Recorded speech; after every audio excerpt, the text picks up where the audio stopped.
Avec le web et les réseaux sociaux, le rapport à soi, à la manière dont on se raconte, à l'intimité et à son dévoilement a quelque peu été bousculé. Le fait de disposer de notre propre scène, d'un canal de diffusion accessible par toutes et tous, a clairement changé la façon dont on parle de soi et comment on se représente. Mais Internet est également un espace politique, et c'est pas un hasard si de nombreuses féministes et d'autres personnes minorisées l'ont engagé comme tel. Féminazie ou girlboss ne sont rien d'autre que des esthétiques qui ont émergé de ces croisements entre politique et représentation des soi. Mais alors comment se construisent ces représentations en ligne et de quelle manière s'articulent-elles ou pas avec la lutte féministe ? Si le féminisme nous dit que l'intime est politique, quelle place à l'intimité sur Internet ? On préfère vous dire tout de suite que, comme les voix d'Azerty sont deux hommes cis, nous avons ressenti les besoins d'aide dans nos réflexions. Merci donc à Robert Tarigo et Garance Poupon-Joyeux pour leurs réflexions. Pour discuter féminisme, représentation et intime, nous avons donc rencontré Sophie Barrel, qui vient de soutenir une thèse en sciences de l'information et de la communication sur ces sujets à l'université Rennes 2.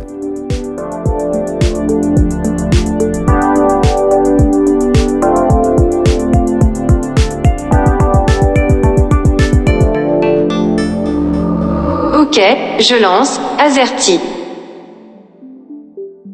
Au moment où nous rencontrons Sophie, elle n'est pas encore docteur, mais c'est pour très bientôt.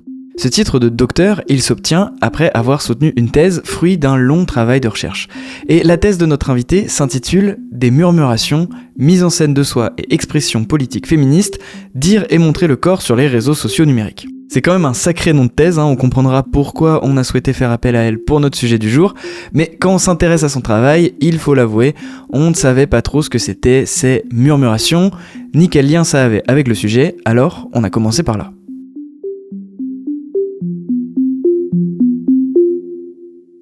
L'idée des murmurations, donc déjà c'est un terme qui est inspiré de la stigmergie des oiseaux, des étourneaux. En gros, c'est un peu le principe de la nuée. Donc ça existe aussi sur les bancs de poissons, etc. Moi j'en ai choisi un spécifiquement. Et en gros le principe c'est plein de tout petits individus qui vont faire foule, masse. Et l'idée c'est de se protéger des prédateurs, de se déplacer ensemble, etc. Ça a aussi été repris en informatique pour simuler justement des déplacements de foule. Et là l'idée c'est dans un cadre militant, pas hiérarchisé, pas structuré, comment des individus vont faire foule. Et le principe du déplacement, en fait, et ce pourquoi ça fonctionne dans le cadre des murmurations, c'est qu'en gros, un individu va faire en fonction des 5-6 autres individus qui sont autour de lui, et ils vont se déplacer en fonction de ça. Donc pas en fonction du groupe en entier, de la structure en entier, du collectif, mais en fonction des gens proches de nous. Cette approche est cool, non ? Qu'il existe des personnalités tendances avec des milliers d'abonnés, d'accord, mais il m'arrive plus rarement de m'attarder sur le comportement de petits comptes, ceux qui n'ont pas fait des réseaux sociaux un métier. Cependant, cette image d'un vol d'oiseau me fait immédiatement penser que, ces dernières années, les discours féministes ont beaucoup évolué à une vitesse assez remarquable. Voyons donc comment le discours en ligne a changé avec cette vague féministe. Moi, mon terrain, il démarre à partir de 2012. Je dirais. Et à un moment où l'expression féministe, sans dire que c'était l'expression féministe, parce que c'était pas le cas à ce moment-là, ça arrivait plus tard, ça se faisait autour du harcèlement de rue. Et à ce moment-là, c'était pas la mode du tout de parler de ça. C'était un peu se mettre en danger, c'était passé pour une rabat-joie, c'était relou, clairement, de parler de ce genre de choses. C'est arrivé quand même pas mal plus tard que ça soit une trend, que ça soit socialement considéré de s'exprimer autour de ça. C'est vraiment arrivé au moment après MeToo, je dirais. Mais toute la période avant, c'était compliqué de s'exposer pour parler de ces sujets-là. Et tout ce qui va être considéré comme ce qu'on appelle un coming out féministe, ça c'est arrivé seulement à partir de 2015 à peu près, que les gens se disaient très clairement féministes, mais avant c'était un peu touchy, il fallait encore attraper les définitions, se les approprier, accepter qu'on était dans ce discours-là, accepter que oui en fait, attendez, mais tout est politique, et moi aussi, et ce que je dis aussi, oh waouh. Et ça c'est le résultat d'un processus. Et ça prend du temps, et c'est ok que ça prenne du temps. Mais il n'y a pas que le mouvement féministe qui a évolué pendant la recherche de notre invité. Il y a évidemment l'environnement numérique, les réseaux sociaux. Ça aussi, ça a dû avoir son importance. En gros, mon terrain, c'est que de l'accumulation ou presque de capture d'écran, donc que j'ai classé par dossier, etc. C'est aussi pour ça que ça a été très long. Que cette migration de plateforme en plateforme qui a dû se faire des fois par la force des choses, il a fallu la suivre. Donc j'ai dû expliciter sur quelle plateforme je suis, pourquoi, etc. Mais oui, au début, il y avait du Facebook, au début, il y avait du Tumblr, parce que Tumblr, ça a été une plateforme hyper importante pour la représentation, notamment des communautés LGBT. Mais ils ont changé les règles en fait de la plateforme, ce qui a complètement modifié les représentations dessus. Voilà, si on peut parler de Twitter, qui a été racheté par Elon Musk, que les gens ont décidé de quitter ou de rester pour des raisons politiques aussi. Il a fallu suivre la migration, et c'est aussi pour ça que je trouve que parler d'oiseaux pour les murmurations, ça matchait bien. Parce que on est vraiment c'est la même problématique que pour cette espèce-là d'oiseaux où ils sont obligés de se déplacer à certains endroits, notamment en ville, parce qu'ils ont plus d'arbres. Là c'est le même principe. On est en train de défoncer leurs arbres, leurs plateformes, on se déplace et on va ailleurs. Tumblr. À son apogée avant 2018, sur cette plateforme de microblogging de Yahoo, axée sur les images, il existait une multitude de niches esthétiques, de communautés, de fan-art, d'autres types de sexualité et de genres non-binaires. Tumblr offrait surtout la liberté de publier des contenus liés à la sexualité sans être une plateforme exclusivement orientée vers les pornos. Et les contenus étaient créés par les utilisateurs et les utilisatrices qui donnaient leur énergie et leur temps à créer des images allant du safe for work à l'érotique. C'était devenu une véritable archive de représentation où on pouvait comprendre soi-même et se raconter. Pour moi aussi, c'était une véritable bouffée d'air frais. Et puis, Yahoo a été racheté par Verizon en 2017. Et en 2018, Verizon, convaincu que Tumblr ne touchait pas les grands publics à cause des contenus not safe for work, a introduit une interdiction, un ban, de tout ce qui est lié à la sexualité. Toute l'archive a été perdue en très peu de temps. Une perte énorme pour les communautés LGBT, mais aussi un avertissement pour tout Internet. Pour revenir sur ces murmurations, donc, la comparaison fait sens. Ce que je comprends, c'est que chaque réseau est un peu comme un écosystème numérique et que certaines espèces qui vivent dans cet écosystème sont plus menacées que d'autres et peuvent migrer de plateforme en plateforme. Ouais, encore une fois, vraiment, le terme murmuration est super bien choisi pour le coup. Dans ces espaces numériques, Sophie a étudié les représentations. On lui a donc demandé comment elles émergent, comment ces codes communautaires apparaissent-ils en ligne et surtout, comment les personnes se les approprient. Je pense que ça participe à des imaginaires collectifs qui vont faire écho ou non. Je sais que par exemple, la figure de la sorcière, c'est pas du tout nouveau dans l'esthétique féministe. C'est vraiment ancien.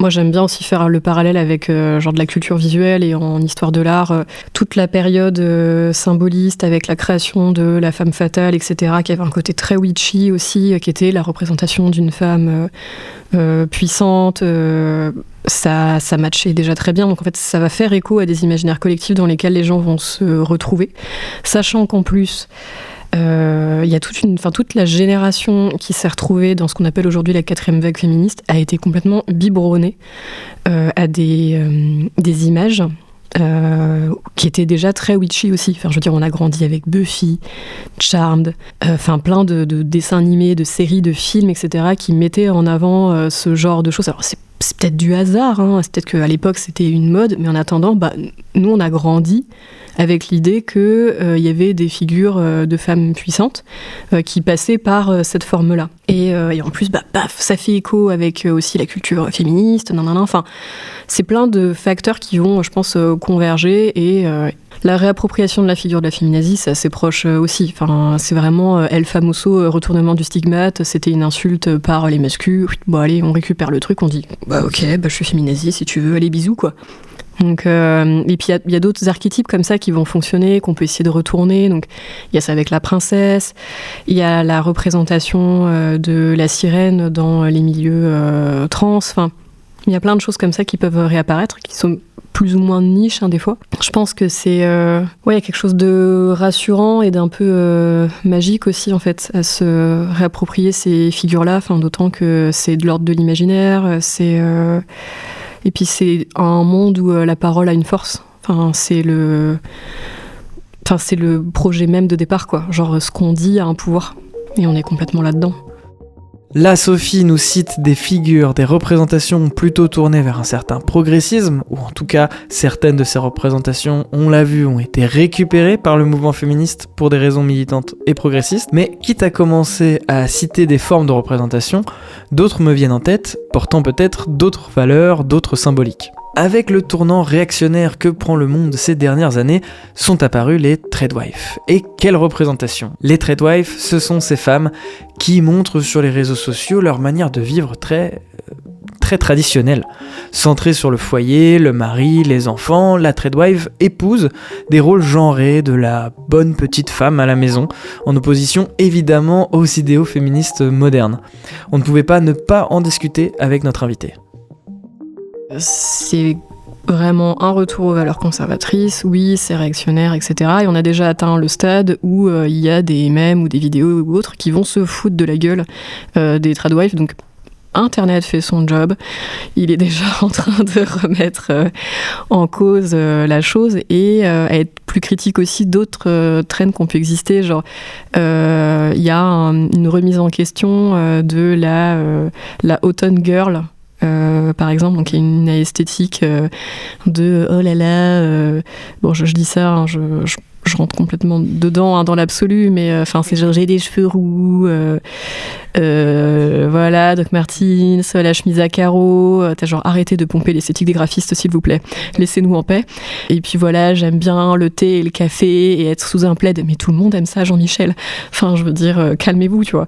Mais en fait c'est souvent une esthétique avec des femmes blanches, d'un certain milieu social aussi. Tant mieux pour toi si tu peux profiter de l'automne dans le chill le plus total pendant que nous, on va aller sous la pluie pour aller bosser. Et en fait, il y a aussi des retours critiques sur ces esthétiques-là en disant il faudrait peut-être qu'on le remette un petit peu en question et qu'on se dise qu'il y a un petit côté un peu conservateur aussi de ces gens qui sont dans des grosses baraques en Écosse, là, et qui ont l'air de rien branler de leur journée. Enfin, tant mieux pour ces gens-là, mais... c'est pas la vie de tout le monde, c'est quoi. pas la vie de tout le monde. Enfin, c'est joli sur le papier, mais et tant mieux si on revient un petit peu là-dessus aussi. Et moi, j'avais pas perçu l'Autumn Girl comme ça à l'époque. C'était une esthétique Tumblr. Et donc là où je voulais aller, c'est que donc tu dirais qu'il y a un pouvoir politique, ou en tout cas il y a un pouvoir concret à l'esthétique. Bien sûr. Mais puis je te dis ça en tant que graphiste et tout, carrément, t'es grand pouvoir, grande responsabilité. Créer des images, ça déconne pas. Tu maîtrises des codes, des symboles, des imaginaires collectifs, d'images que tu vas propager ou autres. Tu vas créer du désir chez les gens, tu vas leur créer des représentations mentales. Genre on est sur de la projection, on a besoin en fait d'imaginaires désirables. Et les pubards des années 80 qui prenaient de la coke et mettaient des meufs à poil partout sont responsables de ce qu'ils ont produit sur la représentation des corps féminins, les magazines féminins aussi, et ouais, moi j'ai envie de leur dire, les gars, vous êtes responsables, quoi. Il y a une chose qui me fait un peu tiquer dans ces discours, c'est montrer en ligne, ou encore plus dans les exemples de Sophie sur la publicité. S'agit-il uniquement de performance de la féminité, ou de genre en général ? Bien sûr, Internet est un langage, en tant que tel, il a inscrit les genres en lui-même. Mais notre façon de nous montrer en ligne s'est réduite à cela. Entre l'arrivée des blogs et aujourd'hui, on n'a pas la même pratique de ces outils-là et la même façon de se représenter. Quand les blogs sont arrivés, on avait un espace en ligne dédié, sans comité de validation, etc. Et les gens disaient « Waouh, je peux raconter tout ce que je veux. Je vais faire un skyblog sur ma passion des jus de fruits. » Vrai skyblog très connu en France. C'était une star. Le gars, il avait de l'espace pour dire ce qu'il voulait. Il a parlé de sa passion des jus de fruits. Il y avait des gens qui ont utilisé ces espaces-là pour parler de leur vie quotidienne. Donc en fait, on a choisi de parler de ses passions. Genre, ma passion, c'est la musique, c'est les jeux vidéo. En fait, on choisissait de parler de ça. Donc quelque part, il y avait déjà quelque chose d'intime dans sa pratique d'eux. Mais c'est vrai que aujourd'hui, quelqu'un se dirait consciemment, ouais, je vais faire un site web sur les jus de fruits. Je sais pas s'il le ferait, tu vois, parce qu'on aurait peur de comment ça va être reçu, de non. En vrai, je trouve ça génial que ça soit le cas, mais on a plus de recul sur ce qui s'est passé avec ces outils, etc. Donc, c'est les résultats d'un processus, on n'a pas le même usage. Là, maintenant, les un peu plus jeunes, ils ne postent quasiment plus rien sur les réseaux. Genre, leur usage d'Instagram n'est pas du tout le même que celui que moi j'avais ou autre, quoi. Ils l'utilisent comme messagerie. Pas forcément pour mettre des photos, il faut avoir très peu de photos dessus, il faut montrer très peu de choses de soi en ligne. Il y a des pratiques qui vont changer au fur et à mesure du temps, et il y en a qui, oui, vont performer leur intimité en ligne. Je sais pas, vous prenez la communauté des parents, genre les mamounes. Genre la communauté des mamounes, quoi. Enfin, c'est quelque chose. Enfin, c'est genre, je vais mettre mes enfants, je vais mettre les activités que je fais avec mes enfants, tout ça. Moi, je vois ça, je me dis, waouh, comment elles font au niveau du temps. Et c'est une sorte de performance de son intimité, de sa vie privée, etc. Et du coup, tu parlais des tradwives tout à l'heure. C'est de la performance de la vie perso, mais charté marketing plus quoi. Enfin, et c'est l'objectif. C'est on va vous vendre du rêve avec mon intérieur blanc et beige et mes petits pains là que je fais maison, et en fait ça a l'air de rien, mais c'est éminemment politique comme imaginaire et comme représentation en ligne. Enfin, c'est remettre en avant des valeurs conservatrices, souvent du coup de droite ou d'extrême droite. Enfin, et de dire les femmes à la maison c'était quand même sympa, elles faisaient du pain. Enfin, aujourd'hui, montrer une vie, je sais pas, genre banale, authentique, je vais au travail, je fais ci, je fais ça, ça revient un peu à l'origine des blogs et d'internet au début où on montrait des trucs nuls. Mais c'est comme quand t'es enfant et qu'on te donne un appareil photo jetable et que tes premières photos c'est un caillou et des feuilles mortes. Ok, bon, on a pris un peu le chemin inverse en donnant nous-mêmes un peu notre définition de l'intimité. Mais bon, c'est pas grave, Sophie, elle arrive quand même à nous expliquer que les tradwives, elles s'en servent à des fins politiques. Ok, c'est intéressant. Mais recentrons-nous juste 5 minutes sur l'intimité en tant que telle, puisque dans sa thèse, c'est forcément un truc qu'elle a dû définir, non ? Moi, j'ai une anecdote sur cette définition de l'intime. En gros, parce que dans mon enquête, il y a eu donc les captures d'écran, des entretiens, des questionnaires, etc. À l'époque, j'avais fait un questionnaire où je demandais aux gens c'est quoi pour vous la définition de l'intime ? Et les gens disaient tous ça dépend des personnes, mais pour moi la définition de l'intime c'est ça. Et ils ont tous dit la même définition. Donc ça démarrait par je pense que ça dépend des gens, et en fait pas du tout. Donc c'était déjà assez rigolo, je trouvais cette histoire de perception en fait de l'intime. Non, on pense que ça dépend de chacun, alors qu'au final on a à peu près tous la même définition. Et ils pouvaient me dire un peu précisément qu'est-ce qui pour eux était de l'ordre de la thématique de l'intime, sachant que l'intime, le public, etc. c'est des sphères qui elles sont assez mouvantes. Moi, je les perçois un peu comme des grosses bulles qui respirent un peu et qui bougent avec le temps, mais pas forcément de beaucoup. Et il y a des éléments qui, un coup, vont être intimes, un coup, qui vont l'être un peu moins, etc. Et pendant très longtemps, il y avait des choses qui étaient de l'ordre de la famille, par exemple. Aujourd'hui, on est un peu plus OK sur le fait que ta famille, c'est pas forcément ton cadre intime. Ça peut être tes amis, ça peut être ta famille choisie, etc. Et des fois, c'est pas à sa famille qu'on va dire les choses les plus personnelles qu'on ressent, qu'on vit, etc.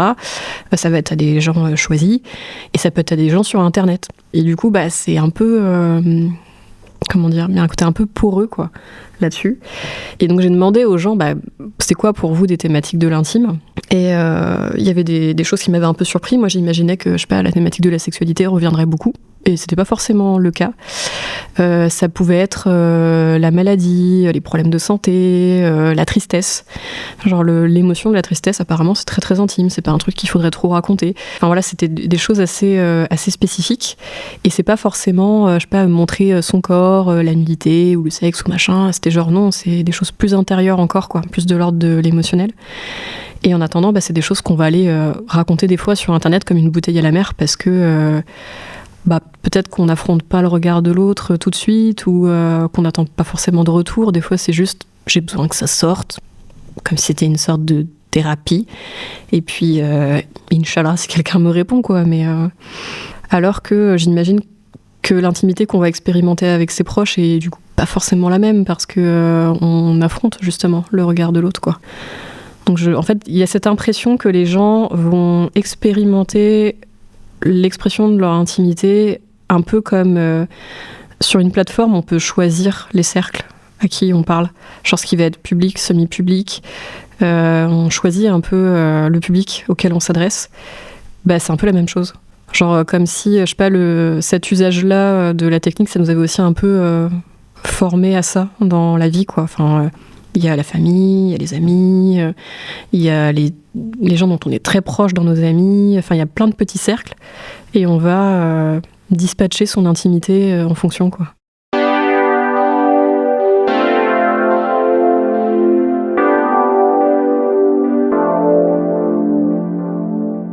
Pendant qu'on parlait, il y a tout de suite une plateforme qui m'est venue en tête, c'est Reddit. Reddit, c'est le grand forum où tout le monde est sous pseudo, où il y a plein de groupes, chacun sur un thème précis, super précis parfois, et c'est pour le coup très intime, quoi.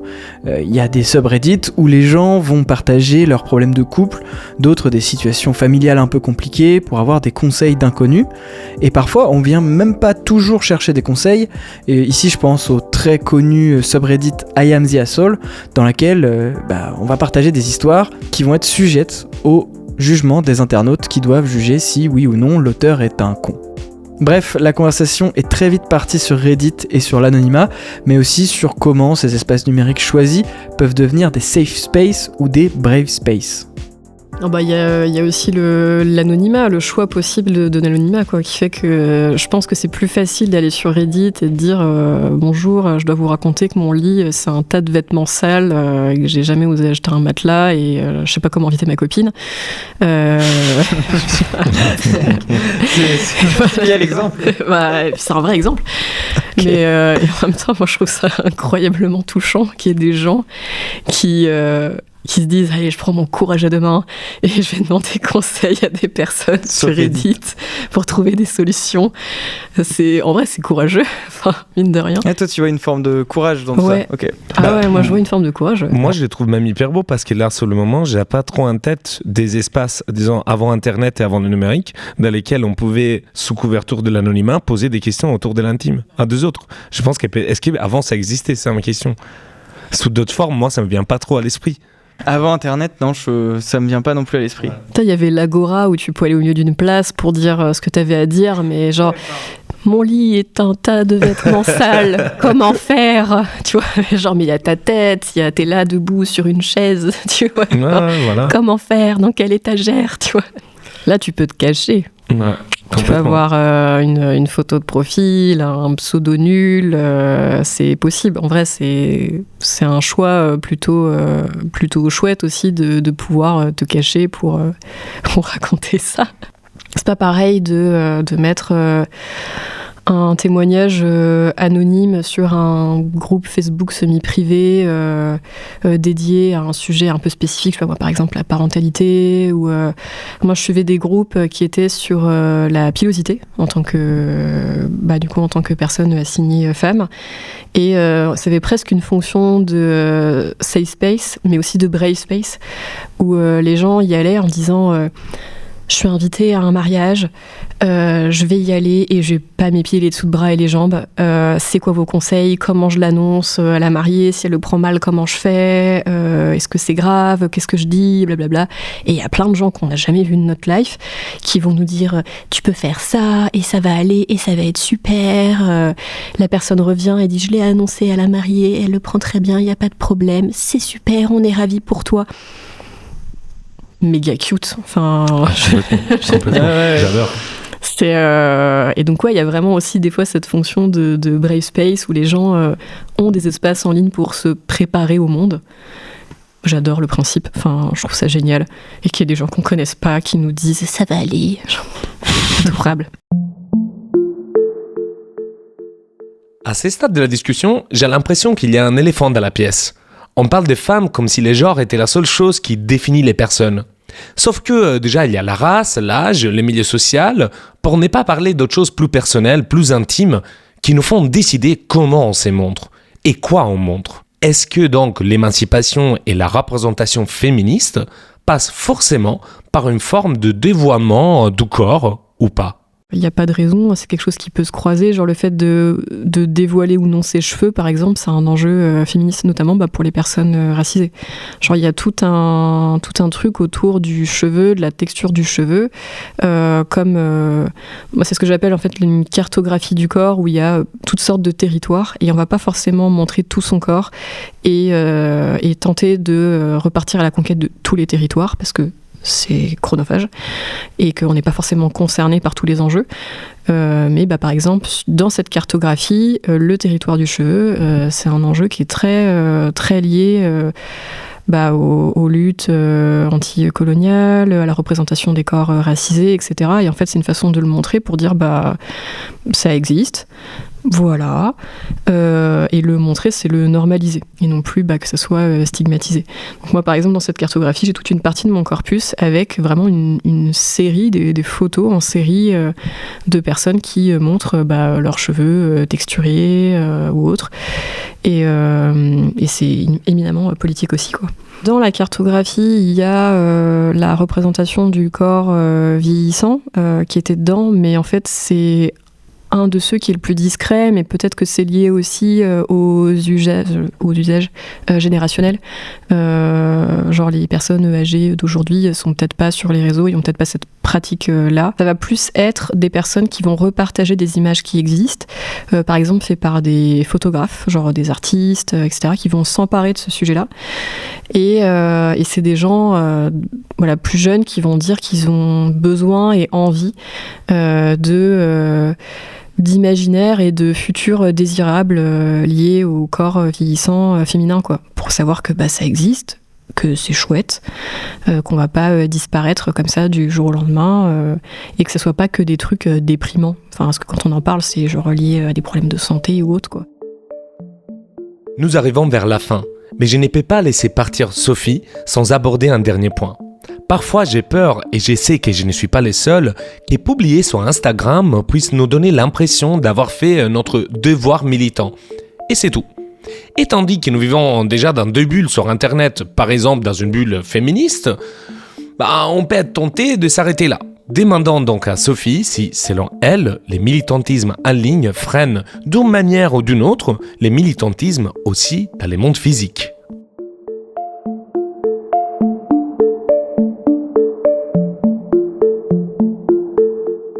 Je sais pas pour d'autres types de terrains politiques, mais ça coexiste. Et Internet, pour plein de gens, ça a aussi été un brave space pour devenir militant dans d'autres endroits. Moi, la plupart des personnes que j'ai eues en entretien, que j'ai observées ou autres, sont pas juste militants sur Internet. C'est des gens qui vont rejoindre des assos, qui des fois vont quitter des assos, en rejoindre d'autres, etc. Qui vont avoir des engagements féministes dans leur travail, dans leur vie personnelle, dans leur famille, qui vont avoir des actions parfois lourdes ou contraignantes, mais en fait c'est vraiment de l'ordre du quotidien. Et dans les entretiens ça s'entend, parce que c'est genre moi ça a remis en cause mon couple, quoi. Et des fois il faut que tu quittes ton conjoint, ou il faut que tu prennes des mesures drastiques. Dans le cadre de ton travail, tu vas dire je peux pas rester dans ces conditions parce que c'est plus possible. Il y en a qui vont ouvrir des librairies féministes, même si ça peut être ouvert à la critique par des gens. Enfin, c'est de la prise de risque, et c'est de la prise de risque pas que en ligne, quoi. Et c'est pour ça que, il y a toujours un peu cette critique potentielle du les gens ils font ça que sur Internet. Pas du tout. C'est un militantisme qui va t'habiter et qui va habiter tous les pans de ta vie. Et le burn-out militant, il passe aussi par ça, parce que des fois c'est lourd que ça habite toute ta vie, que t'y penses quand tu te regardes dans le miroir et que tu te dis je m'accepte pas complètement, est-ce que ça fait de moi une mauvaise féministe? Non, des fois on peut pas être partout tout le temps, quoi. Donc déjà voilà, ça je trouve que ça répond à cette question, quoi. Merci à Sophie Barrel, docteure à l'université Rennes 2, d'avoir pris le temps de nous éclairer sur ces questions liées au corps, à l'intimité et aux représentations dans l'espace numérique. On espère que ce sujet vous aura plu.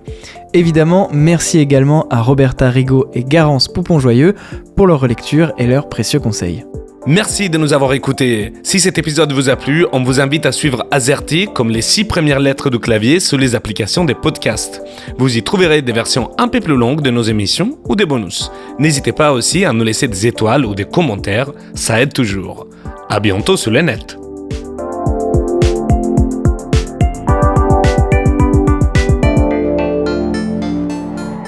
Azerty.